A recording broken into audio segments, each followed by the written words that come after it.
So hello guys, in this video I will show you how to connect Microsoft Meetings on Zoho CRM. So for that you will need to open any web browser on your computer and then search Zoho CRM.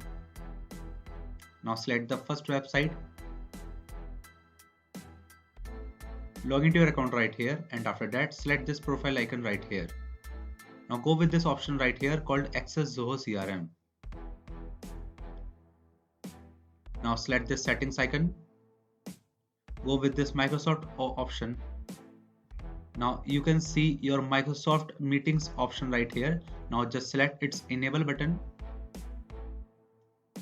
Now you have to sign in your Microsoft account right here.